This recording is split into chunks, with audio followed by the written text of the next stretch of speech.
Hey you guys, welcome back to my channel. Before we get into this video, make sure that you subscribe, like this video, and share this mug. I'm here to review The Real Housewives of Atlanta Season 9 Reunion Part 3. So many parts. So many parts. Andy, you really... It wasn't necessary. But they did good on this one. This episode had me shook at so many different points. Peter, Phaedra. The only really two people that really pissed me off this episode, honestly. But let's just get into it. So first of all, we start right off the bat with the guys coming in. Andy goes right to Bob. And Bob, while he looks better than he has all season, he still looks like a shiny gorilla. And I hate to say that, but like literally his hair was so shiny. And he was so, like, I don't know what is wrong with him. Like, I don't understand what's going on with his pores, but he sweats so much. And it's really distracting. It's like anything that he said is really not even valid. So we get into it, and Andy goes and pretty much asks Bob, pretty much if he realizes what he did when he said that he wished he would have choked Sheree, or you know, all the crazy stuff that he said. And basically he gave a really sorry, all lives matter apology. I felt like it was really insincere. Okay, of course, I will say he probably realizes the severity of the situation due to all the backlash that he receives, but I still feel like he's the same person. Like, honestly, like, anybody who can think of that kind of stuff really has, like, think to say that kind of stuff really has, like, a problem. Like, he obviously does not value women, or he just really doesn't value Sheree, which either one of them is really bad because she is the mother of your children. And I really do like the fact that Andy went ahead and asked, like, well, have you talked to your son about this, Cairo? Because it's going to impact him as well. People are going to feel like he's been raised in that type of environment, and people are going to ask him, does he share the same values and views as his father? So I do feel like that's a conversation that they need to have, because his actions are really going to heavily impact Cairo and his social life. And here we get into Patricia, messy ass Patricia. I'm so sick of Peter. Like, Peter literally just give him his peach. Like, honestly, he stir up as much drama as anybody else. Y'all might as well give him his peach and make him the first male husband of Real Housewives of Atlanta. Like, literally, y'all might as well just go ahead and be iconic and just make it happen, because he causes almost as much drama as Kenya, honestly, and throws as much shade as Phaedra. So I don't know. He deserves. But he really pissed me off this episode. Talking about when we were talking about the whole situation with Bob or whatever. I'm saying we like I'm there. But anyway, when they were discussing the whole situation with Bob and Sheree, he has to chime in. He feels the need to chime in and says something to the effect of, well, if I didn't know Bob, I would punch him in his face. Bitch, how? Because last time I checked, Uncle Ben is about 5'2". And that would have been the perfect time for Bob to say, who gonna check me, boo? Because honestly, Peter's all this. And Nene, I get what she says now. I thought that it was kind of rude at the time when she said, you need to stop acting like a bitch. But honestly, I get those vibes from Peter now, and I fully understand what Nene says. She was not trying to emasculate him or say anything that he couldn't be involved in the situation. But the way he goes around talking about different situations, it just really makes him look bitchified. And I get it. So segueing on from his comment, Andy decides to go into Peter and Cynthia's situation.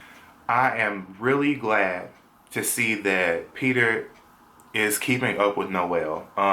Being a step parent or whatever, I still feel like even though when you separate, if you decide to separate from that person, you still should have a connection with the child or whatever, because y'all have invested so much time, and it's just not right for you just to do away with her just because you can't divorce children. Like, that's not a good thing. So I'm glad that he's being a man and he's like staying involved. So of course Andy Mencias, he gonna ask, well, we just want to know why didn't the marriage work? And boy, I almost hollered, because I saw, like, you know how you can see that people is like really just pressed about a situation. Cynthia, when she started thinking about how her credit been messed up and how many loans and how much debt she in right now due to Peter, she just almost started breaking down into tears. That wasn't no, I miss him, I'm sad it didn't work out. That was, I'm angry. And she know. She was basically saying that the reason why the marriage didn't work out is because they failed business attempts. Like if you read between the lines, you can pretty much see that the businesses and the money situation was the cause of the downfall of the marriage. And she talking about some, I don't need to be married. No, you just need to be married to somebody who don't use your damn credit up and put things in your and put businesses and stuff in your name. What really had me hollering out this whole thing, as y'all know, like when I do reviews, I just do hit the highlights. I don't really go into detail about everything, but the funniest part between that whole segment was when they was talking about each other. Cynthia and Peter, they was talking about each other. They weren't really negative, which I really appreciate. They weren't negative, but Uncle Ben, Patricia, really reaches like just almost like literally. I'm thinking that he about to like damage his shoulders because he definitely like reaches to the max. Talking about Cynthia has been one of the top. What do you say? Cynthia has been one of the top print models for 20 years.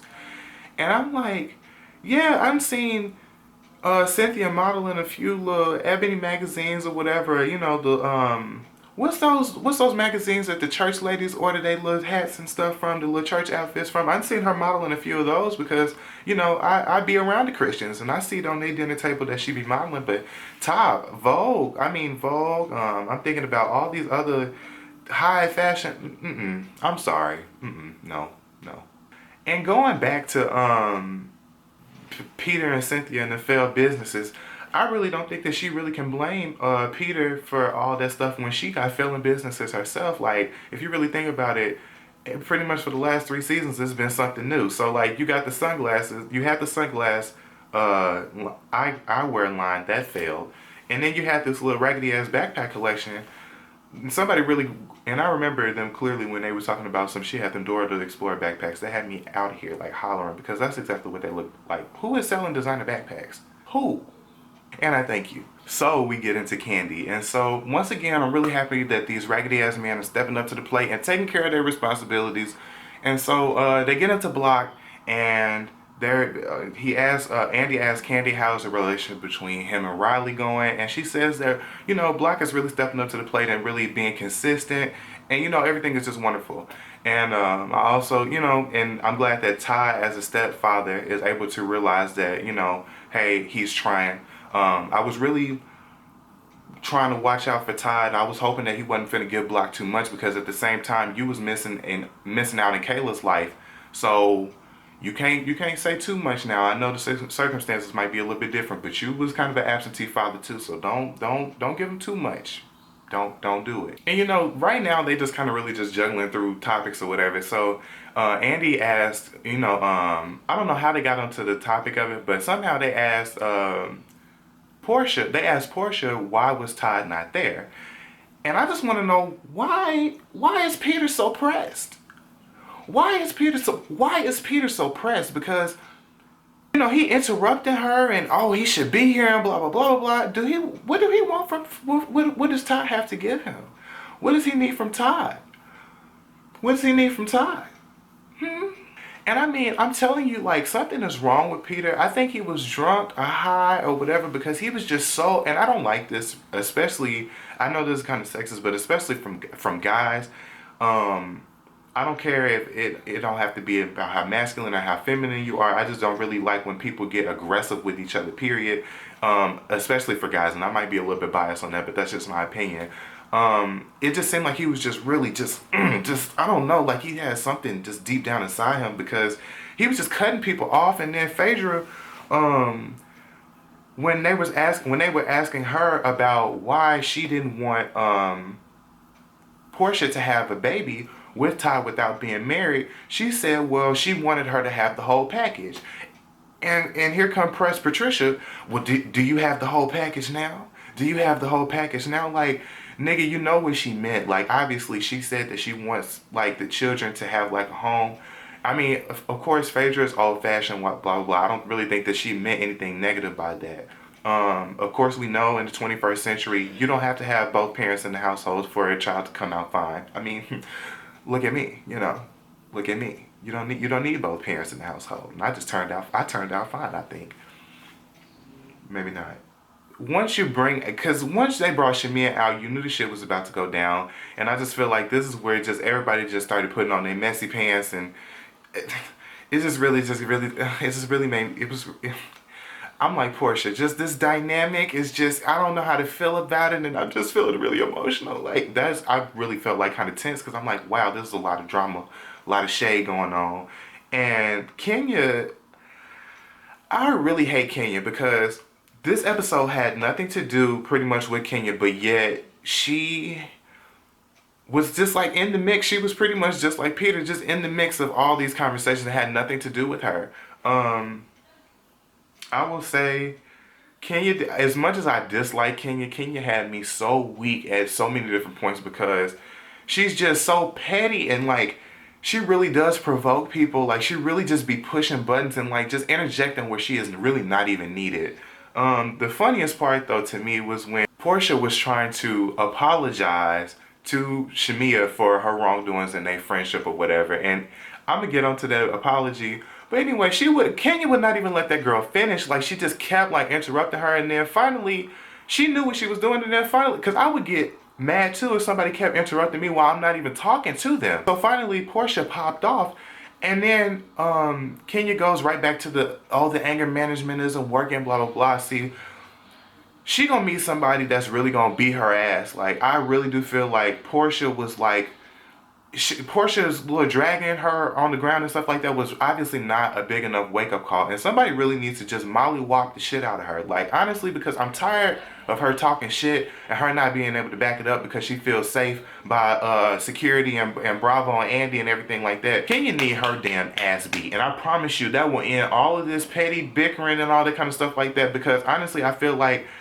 she's just saying shit just to provoke people because she knows that's what's gonna keep her there. She doesn't offer anything else. She doesn't have a legitimate storyline. She doesn't have a legitimate marriage. She don't have legitimate eyes. I mean, she don't have legitimate lotion, obviously, because her thighs are ashy on every part of this reunion. Every time she lift that little dress up, you see all the ash. So, I mean, there's a whole lot of, like, inconsistent things that's going on with her life, and the only thing that's keeping her on the show is just picking with other people. And that's something that I can't stand. Have something legitimate, have a credibility, and have a legit storyline, and have legitimate eyes, and stop wearing them fake ass contacts. Anyway, back to Portia's apology to Shamia. I'm one of those kind of people where I hate when people say, I'm sorry if I made you feel that way.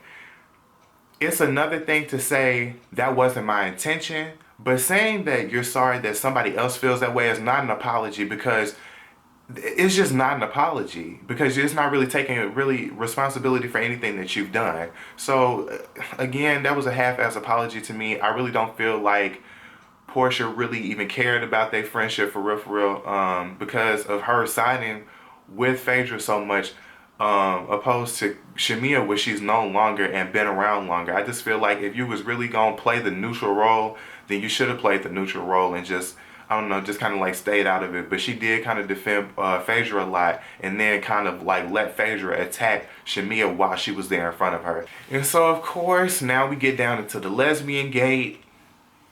I honestly feel like this is really problematic. Like this whole like season, like it's funny for the kiki ha ha ha whatever like that. Who said that? Like of course we got iconic phrases, catchphrases, and everything from that. But it's really problematic that we keep playing on the whole sexuality thing. It's not important.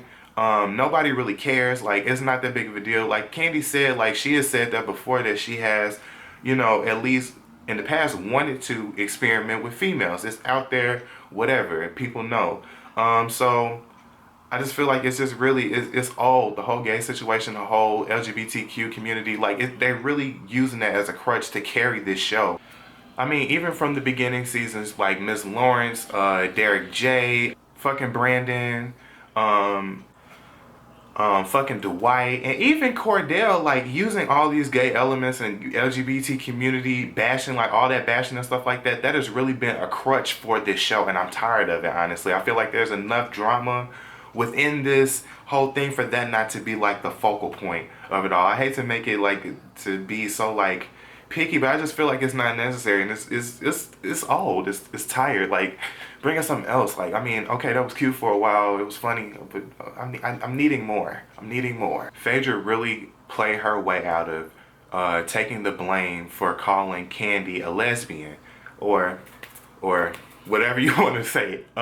She really did. She played the game well. Like, she's a lawyer. Like, she knows, like, talk and ways to manipulate the situation to make it seem like it's not. She was like, and I get what she's saying, but at the same time, like, everybody know what the fuck you talking about. Like, Phaedra, like, quit the bullshit. Like, I mean, this is probably some shit that I would do. That's the reason why Phaedra is really has always been my favorite housewife for the most part. Besides Nene, she's just really funny, shady. Like, she knows how to do it, but it's very subtle. It's very like, I mean, it's not really subtle. I don't know how to explain it, but I've always loved Phaedra. Um, but I don't think this love has been terminated, and I'll tell you why in a little bit. But anyway, she really played the game because she was like, well, uh, in order for you to be a lesbian, you would have to only sleep with only women, and obviously that's not true because you have a husband and you're sleeping with Todd. Like, cut the bullshit, girl. Like, we all know what you was really meaning. And so finally, without further ado, we get to the last part of the episode. And I just really don't know how to feel about this. Like, there are so many different like angles that I'm trying to come from, like, as a viewer, as like an analyst or whatever like that. I'm just having like so many different like viewpoints where I'm trying to view this from. But as you all know, spoiler alert if you haven't, which I don't even understand why you would be watching a review anyway. But anyway, so it gets down to Candy asking, you know, who accused her of her and Todd of drugging them, like, you know what I'm saying, and where did Portia get this information from, and like why did she make such accusations about them trying to drug her. And so this was the craziest part of it because she was like, I mean from the blogs and stuff like that, I figured Phaedra had done something wrong, but I didn't think that she went this low because it caught me off guard. And usually I'm really good at catching this kind of shit, but Portia just said so fastly, well, you know, I've been served a cease and desist by Candy, and so I really can't talk about it, and so I'll let Phaedra speak on my behalf. And I've seen that part through the different commercials and stuff like that in the previews and stuff. And then the bitch said, because Phaedra is the one who told me that y'all wanted to drug me. I was so shook. Like, I was like, what the fuck? Like, you would think as a lawyer, like, you know what kind of, like, what slander is. Like, you know what, like, you know what this is. Like, that's nothing you play against. Like, those false accusations or whatever, like, that's criminal. Like, that is, not only is it criminal, but I don't care if we were friends and you my enemy now, I'm not going to say nothing that's not true, first of all, about you. And I'm not going to say, and even if I might be shady, I'm not going to say nothing that could put you in jail or jeopardize your family members. It's just too many things that just don't add up with this whole thing. Like, Phaedra is a mother. Like, she knows what it is to be a parent and be responsible for children and stuff like that. Like, it's, girl, like, what? That's a new type of low. Like, I love that Phaedra could get down in the gutter with him, like, you know, without seeming ratchet or whatever like that. But this is a new low. I was really trying to hold on to faith when it came to Phaedra and our relationship and her being my number one, but